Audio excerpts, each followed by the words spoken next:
Hi friends, కువైట్లో మన ఇండియాదే కాకుండా అన్ని రకాల దేశాల ఎగ్జిబిషన్స్ లాంటిదే జరుగుతోంది. India, Europe, Sri Lanka, Asia, Kuwait ఇలా చాలా రకాల దేశాల ఎగ్జిబిషన్స్ లాంటిదే జరుగుతోంది. ఫస్ట్ టైం కువైట్లో ఇండియా ఎగ్జిబిషన్ జరుగుతోంది. ఎలా ఉంటుందో చూడాలని మేము మార్నింగే అక్కడికి వెళ్ళిపోయాము. కానీ అది మార్నింగ్ కాదు, సాయంత్రం 3 గంటల నుంచి స్టార్ట్ అవుతుందని చెప్పారు. అది ఈ మధ్యనే కొత్తగా స్టార్ట్ చేశారు, లిటిల్ వరల్డ్ అనే పేరుతో. ఇది ఆల్రెడీ దుబాయ్లో కూడా ఉందంట. ఫస్ట్ టైం కువైట్లో స్టార్ట్ చేస్తున్నారు. సాయంత్రం స్టార్ట్ అవుతుందని చెప్పారు కాబట్టి ఇంటికొచ్చి మళ్ళీ సాయంత్రం బయలుదేరి వెళ్తున్నాము. ఇలా బయట దేశాల్లో ఉన్నప్పుడు మన ఇండియాకు సంబంధించిన ఏదైనా మాకు చాలా ప్రౌడ్గా ఉంటుంది, అంటే చాలా సంతోషంగా కూడా ఉంటుంది.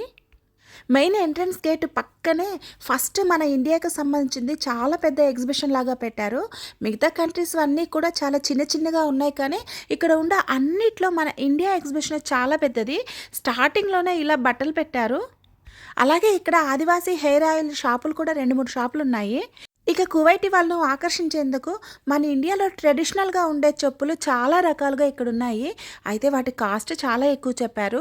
ఇదైతే ఇండియా ఎగ్జిబిషనే కావచ్చు, కానీ ఇక్కడికి వచ్చి చూస్తే ఇండియా వాళ్ళు ఎవ్వరూ లేరు, మొత్తం కువైటీ వాళ్ళే కనిపిస్తున్నారు. ఇక్కడ ఉండే కువైటీ వాళ్ళకు మన ఇండియన్ వస్తువులైన మన ఇండియన్ ఫుడ్ అంటే చాలా ఇష్టము. ఇక్కడ మన ఇండియా ఛాయ్ కనిపించింది. అది ఎగ్జిబిషన్లో కువైట్లో తాగాలని వెళ్ళాను, కానీ ఇక్కడ మన ఇండియా వాళ్ళకంటే కువైటీ వాళ్ళ లైనే చాలా పెద్దగా ఉంది.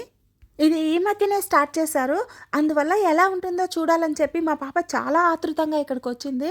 కానీ ఇక్కడ కువైటీ వాళ్ళంతా చాలా ఎక్కువగా ఉన్నారు, అందువల్ల అసలు ఎక్కడ ఏమున్నాయో కూడా తెలియడం లేదు. మామూలుగా అయితే కువైట్లో పిల్లల కోసం చాలా పార్కులు ఉన్నాయి, చాలా రకాల గేమ్స్ కూడా ఉన్నాయి. అయితే ఇది కొత్తగా స్టార్ట్ చేశారు కాబట్టి ఎక్కడ ఏమున్నాయో తెలుసుకోవడం చాలా కష్టంగా ఉంది. కానీ ఇక్కడ ఏదో కొంతమంది గేమ్ ఆడుతున్నారు. ఇది ఏం గేమ్ అని చూసాము. పాపం ఎన్ని రింగ్స్ వేసినా కూడా ఒక్క రింగ్ కూడా పడట్లేదు. ఇలాంటి గేమ్స్లో గెలవడం అనేది చాలా కష్టము, ఎందుకంటే నాకు బాగా ఎక్స్పీరియన్స్ ఉంది. నేను చాలా గేమ్స్ ఇలాంటివి ఆడి ఓడిపోయాను, అంటే మోసపోయాను. ఇది స్టార్ట్ చేసిన 3వ రోజు నేను ఇక్కడికి రావడంతో ఇక్కడ జనాలు విపరీతంగా ఉన్నారు, అంటే కువైటీ వాళ్ళు చాలా ఎక్కువగా ఉన్నారు. అందువల్ల ఇంకా కొద్ది రోజులు పోయిన తర్వాత మళ్ళీ రావచ్చని నేను మన ఇండియా ఎగ్జిబిషన్ కూడా పూర్తిగా చూడలేదు. బయట ఎంట్రన్స్ మాత్రమే ఫ్రీ, ఇక లోపల అంతా కూడా అమౌంట్ పే చేయవలసిందే. ఇక్కడ చాలా వెరైటీగా రోటీలు తయారు చేస్తూ ఉన్నారు. చూడడానికి ఇది చాలా విచిత్రంగా అనిపిస్తుంది, ఎందుకంటే నేను ఇలా ఫస్ట్ టైం చూస్తున్నాను. వాళ్ళు ఆ చిన్న కర్రతోటి ఎంత బాగా చేస్తున్నారంటే నిజంగా ఫస్ట్ టైం ఇలా చూస్తున్నాను.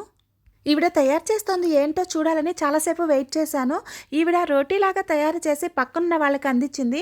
వాళ్ళు దాని లోపల చీజ్ ఏదో పెట్టి ఆ పక్కనుండి అతనికి ఇస్తే అతను దాన్ని వెయిట్ చేసి అమ్ముతున్నాడు. ఇక్కడ యూరప్ అలాగే ఫిలిప్పీన్ ఎగ్జిబిషన్స్ కూడా ఉన్నాయి. అయితే మన ఇండియా ఎగ్జిబిషన్ చాలా పెద్దది. ఇక్కడ కువైట్ది కూడా అరేంజ్ చేశారు, కాకపోతే జనాలు చాలా ఎక్కువగా ఉండడంతో మేము మళ్ళీ రావచ్చని వచ్చేసాము. ఈసారి వచ్చినప్పుడు అన్ని దేశాల ఎగ్జిబిషన్లు, అక్కడ ఏమేమి ఉన్నాయో వస్తువులు అన్నీ చూపిస్తాను.